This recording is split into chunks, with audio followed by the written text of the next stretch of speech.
नमस्कार महाराष्ट्र, मी पूर्वी भावे. नेते सुनील तटकरे बोलतायत. थेट जाऊयात. एकाच विषयावरती वेगवेगळी विधानं करतो. अगोदर त्यांचा रमी खेळण्याचा जो व्हिडिओ होता, त्यांनी सांगितलं माझ्या फोनमध्ये कोणीतरी ते डाउनलोड केलं, नंतर म्हटलं मी YouTube पाहत होतो. नक्की त्यांना काय म्हणायचं ते स्पष्टपणे समजत नाहीये. नाही, या संदर्भात माझं त्यांचं बोलणं होऊ शकलं नाही, कारण मी त्या दिवशी लातूर, धाराशिव, सोलापूर अशा दौऱ्यावरती होतो आणि मग त्यांचं आणि कदाचित दादांचं बोलणं झालं असेल तर तेही मला माहीत नाही. प्रत्यक्षातपणाने शेवटी जबाबदार नेतृत्वाने, म्हणजे राज्याच्या मंत्रिमंडळामध्ये असतील, विधिमंडळामध्ये असतील, लोकसभेमध्ये असतील, राज्यसभेमध्ये असतील, तुमच्या सर्वांची जबाबदारी आहे की आमची सगळी विधानं ही शेवटी समयोचित त्या ठिकाणी असली पाहिजे. ठीक आहे. तर अशी एक माहिती मिळते की पटेलचा राजीनामा पक्षांतर्गतच घेतला जाणार नाही किंवा प्रत्येक खेळणं म्हणजे इतपत नाही, प्रत्येक जण मोबाईलमध्ये व्यस्त असतो, अशी काही चर्चा झाली आहे का पक्षामध्ये? किंवा मी सांगितलं ना, माझं या विषयावरती बोलणं नाही म्हणून. पण राज्याचे कृषी मंत्री सारख्या व्यक्ती संवेदनशील असलं पाहिजे, तितकी संवेदनशीलता माणिकराव कोकाटे यांच्याकडनं दाखवली जात नाही, असं काही आहे का? कारण कृषी मंत्री आता या विषयावरती मी एकदा बोलल्यावर अधिक काय बोललं मला स्वतःला उचित वाटत नाही. मी मगाशीच आपल्याला सांगितलं की आज राष्ट्रीय अध्यक्ष अजितदादा उपमुख्यमंत्री आहेत, ते या संदर्भातली पुढची भूमिका पक्ष आणि इतर काय ते बोलतील. सुप्रिया सुळे आणि बाकीच्या नेत्यांनी राजीनाम्याची मागणी केली आहे कोकाटे. नाही, आता विरोधकांनी काय मागणी करावी हा लोकशाहीमध्ये त्यांचा अधिकार आहे आणि त्याच्यामुळे त्याही विषयावरती मला काय विशेष बोलायचं नाही. लोकशाहीमध्ये विरोधी पक्षाचं काम, सशक्त लोकशाहीमधला विरोधी पक्षाचं काम कोणी आपापल्या पद्धतीने बजवावं. सर, तुम्ही प्रदेशाध्यक्ष आहात, तुमची चर्चा झाली का त्यांच्याशी, किंवा त्यांचं काय एक्सप्लेनेशन होतं, काय म्हणणं होतं? नाही, माझं माणिकरावांशी बोलणं होऊ शकलं नाही.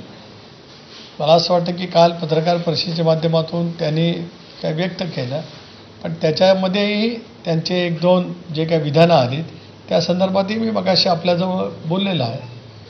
सर, ज्या पद्धतीने व्हिडिओ शूट करण्यात आलेला आहे त्यावरती प्रश्नचिन्ह उपस्थित होतात. सभागृहात खरं तर अध्यक्षांच्या अखत्यारीत येतं, त्यावेळेस सभागृहाच्या गॅलरीमधून हा व्हिडिओ शूट करण्यात आला अशी माहिती मिळते. तर एकंदरीत यावरती तुमचं काय म्हणणं आहे? एक असं आहे की विधान भवनच्या अखत्यारीमधला हा संबंध विषय त्या ठिकाणी आहे.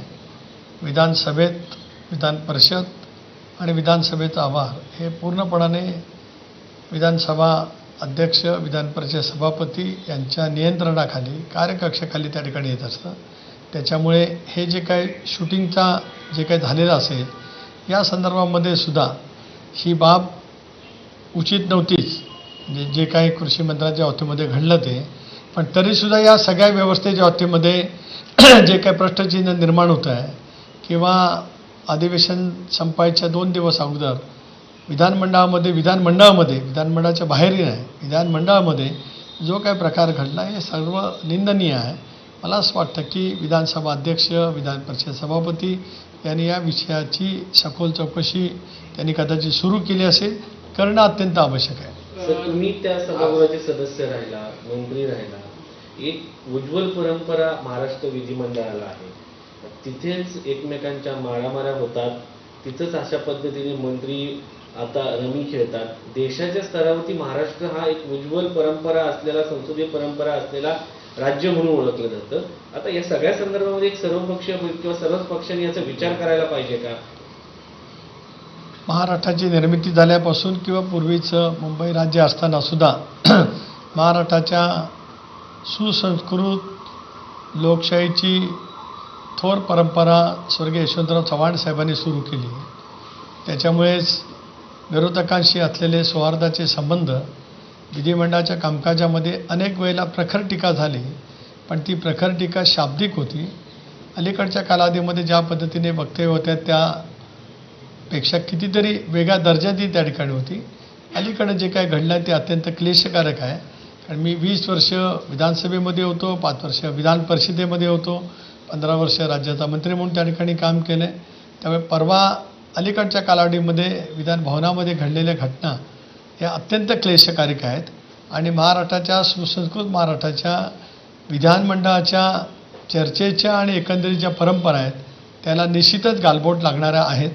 सर्वपक्षीय नेत्यांनी आणि विशेष करून विधानसभा अध्यक्ष, विधान परिषद सभापती आणि राज्याचे मुख्यमंत्री दोन्ही नेते, विधिमंडळ पक्षाचे आदरणीय दादा असतील, आदरणीय एकनाथराव शिंदे असतील, ज्यांच्या नेतृत्वाखाली आज सरकार चालू आहे ते देवेंद्रजी असतील, त्यांनी त्या संदर्भामध्ये स्पष्टपणाची भूमिका देवेंद्रजींनी सभागृहामध्ये त्या ठिकाणी मांडलेली आहे. पण या संदर्भामध्ये काही साधन सुचिता करण्याची आवश्यकता नक्कीच त्या ठिकाणी आहे. महायुतीचे जे मंत्री आहेत आज कोकण जे अजित पवारांना भेटणार आहेत, तर काय यावर म्हणजे की जे वारंवार राजीनाम्याची मागणी केली जाते किंवा पक्ष नेतृत्वाला ते पहिल्यांदाच भेटत आहेत, काही कारवाई केली जाणार आहे का? नाही, मला माहीत नाही ना. मी म्हटलं कदाचित आज त्यांची भेट होऊ शकते. आज दादा मुंबईमध्ये असतील, मी तर दिल्लीमध्ये लोकसभेचं अधिवेशनला या ठिकाणी आलेलो आहे.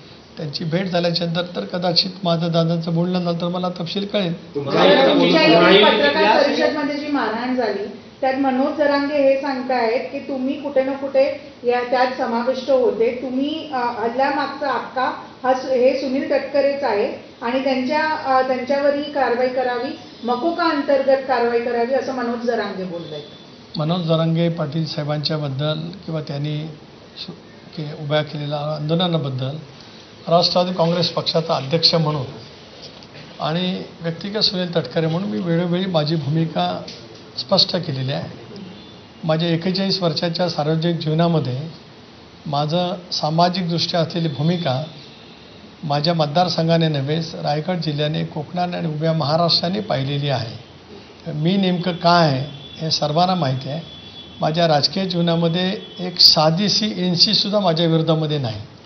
अनेक वेळेला राजकीय संघर्ष पराकोटीचा आला, पण कधीही या साऱ्या गोष्टी मी माझ्या मनामध्ये थाराच त्याला त्या ठिकाणी दिले नाही. आणि त्याच्यामुळे जरांगे पाटील साहेबांच्याकडे जी यंत्रणा असेल ती त्यांनी लावावी, सरकारकडे त्यांनी तक्रार करावी, सरकारने सगळ्या तपास यंत्रणेच्या मार्फत त्या ठिकाणी तपास करावा. माझी त्याच्यात हरकत काही कारण नाही, कारण आपल्याकडे सुद्धा व्हिडिओ आहेत, आपण ते पाहू शकता. माझी पत्रकार परिषद किती वेळ झाली, माझ्या पत्रकार परिषदेच्या नंतर ते सावा संघटनेचे जे आले होते त्यांनी निवेदन देत असताना काय शब्दात काय भाषेमध्ये ते बोलत होते आणि त्याच्यानंतर पत्ते टाकल्याच्यानंतर सुद्धा किती संयमाने मी ते स्वीकारले. उभं राहून मी त्यांचं निवेदन स्वीकारलं, त्यांचे मी आभार मानले. जे घडलं ते खाली का घडलं त्याच्यावरही मला काय भाष्य करायचं नाही. आणि त्याच्यामुळे जरांगे पाटलांना जे काय वाटतं ते त्याने जरूर कुठेही बोलावं. मी काय आहे हे अख्ख्या महाराष्ट्राला माहिती आहे. सरकारने या बाबतीची पूर्णपणे चौकशी करावी, त्याच्यामुळे कळेल पूर्वनियोजित होतं, नियोजित होतं का अचानक आलेल्या शेतकऱ्यांच्या बद्दलच्या ज्या काय भावना, संतप्तपणाच्या भावना झालेल्या होत्या त्याच्याबद्दलचं होतं. मी काय भाष्य करू इच्छितो. राष्ट्रवादी हा एक विचाराने जाणारा पक्ष आहे, शाहू फुले आंबेडकरांचा विचाराचा पक्ष आहे, सरकार तुमचं आहे, कायदा सुव्यवस्थेची जबाबदारी तुमची आहे, तरी तुमच्या कार्यकर्त्यांचा संयम तुटतो. म्हणजे काय झालं होतं नक्की असं? मला जी माहिती सूरज चव्हाणांकडनं मिळाली ते सूरज चव्हाण किंवा इतर काही सहकारी सांगू शकतील. निवेदन देऊन गेल्याच्या नंतर उतरताना खूप अथलागे शब्दामध्ये शिवीगाळ झाली असं मला सांगण्यात आलं. मला माहीत नाही, त्याचे व्हिडिओ माझ्याकडे आहेत का, मी त्याची खातरजमा केली नाही. याचं कारण ते संपल्याच्यानंतर मी खाली अनेकांना भेटलो. नंतर लातूर परिसरातील बुद्धिवान म्हणजे वेगवेगळ्या क्षेत्रांतील नामवंतांची माझी 1 तासभर बैठक झाली. लातूरच्या भ्रष्टाचार होते 1 तासभर, म्हणजे विद्यापीठाचे लोक होते, कृषी विद्यापीठाचे लोक होते, शिक्षणतज्ज्ञ होते, प्राचार्य होते, नामवंत डॉक्टर्स होते, आर्किटेक्ट होते, क्रेडाईचे काही सहकारी होते. या सर्वांच्या जवळ अतिशय विस्तृतपणे चर्चा झाली. त्यांनी खूप समाधान व्यक्त केलं. ते संपल्याच्यानंतर मी नियुक्तीपत्र दिले. त्याच्यानंतर माझ्या वाया गावातल्या डॉक्टर अरुणा देवधर, ज्या मी आणि ते आम्ही एका वर्गात शिकलो, त्याने अतिशय उत्तम कॅन्सर हॉस्पिटल उभं केलेलं आहे. त्या कॅन्सर हॉस्पिटलला भेट देण्यासाठी सुद्धा मी 1 तासभर त्या ठिकाणी होतो. आणि त्याच्यानंतर मग आमचे जे तिथले जिल्हाध्यक्ष, शहर जिल्हाध्यक्ष S.C. सावे यांच्याकडे मी रात्रीच्या भोजनासाठी होतो. मी जराही विचलित झालो नाही. काही वेळेला काही असे प्रसंग घडतात की ज्या वेळेला राज्यकर्त्यांनी संयमाने लोकांच्या सतत भावनाचा स्वीकार करावा लागतो. मी एक जबाबदार लोकप्रतिनिधी म्हणून आपण कुठेही बघा, कोणाहीकडनं व्हिडिओ मागवा, कशी आपण त्याच्यामध्ये माहिती घ्या, याच्यात मी अत्यंत संयमाने, जो आयुष्यभर माझ्या मनामध्ये मी संयम ठेवला आहे त्या संयमाचीच भूमिका घेऊन मी वावरतो. तटकरे साहेब याच्यामध्ये तुम्हाला सॉफ्ट टार्गेट केलं जाते का? वारंवार तुम्हाला कॉल येत आहेत कार्यकर्त्यांचे, तुम्हाला काही कॉल आलेलं होतं का? रमेश पाटील म्हणून तो एक तुमची ऑडिओ क्लिप जी आहे ती सोशल मीडियावरती व्हायरल होती, किंवा तुम्हाला जा विचारून येतो तुम्हालाच टार्गेट का केलं जातं? आता मला खूप कॉल आलेत, बरं. आपण जी व्यक्ती म्हणताय त्यांची असतील, खूप वेळा असतील, पण ज्या वेळेला अशा घटना घडतात त्यावेळेला संतप्तपणाने कॉल करणं, आरवाच्या शब्दामध्ये बोलणं, कॉल रेकॉर्डिंग करणं, हे सगळं पाहत असल्यामुळे मी पराकोटीचा संयमी आहे बरं. आणि म्हणून मी त्या बाबतीमध्ये सगळे शांततेने स्वीकारले. खूप कॉल आहेत, याचीसुद्धा दखल राज्याच्या मुख्यमंत्र्यांनी घ्यावी. त्याच्यामध्ये एकाने तर सरकारनामामध्ये तर अगदी ह्या शब्दामध्ये सांगितलेलं की मी कुठेही दिसेन तर मला सोडलं जाणार नाही. मला काय, शेवटी मी लोकांच्यातला आहे, सरकारने त्या बाबतीमध्ये काय ती भूमिका घ्यावी. तेही सामच्या माध्यमातून का सरकारनामाच्या मध्ये एक कोणाची तरी ती क्लिप, म्हणजे ते मुलाखतच देत आहेत, क्लिप नव्हे ती मुलाखतच देत आहेत की जिथे सुनील तटकरे दिसतील, भेटतील त्यावेळेला त्यांना मारहाण केली जाईल. माझी अजूनही विनंती आहे सरकारला की त्या दिवशी घडलेल्या घटना आणि माझी भूमिका या बाबतीमध्ये कुठल्याही यंत्रणेच्या मार्फत तपास करायचा असेल तर करावा, अशी माझी स्वच्छपणाची संयमी भूमिका आहे. तर खासदार सुनील तटकरे बोलत होते. यानंतर पुढच्या बातमीकडे वळूयात. उपमुख्यमंत्री एकनाथ शिंदे उद्या दिल्लीला जाणार आहेत. शिंदेंच्या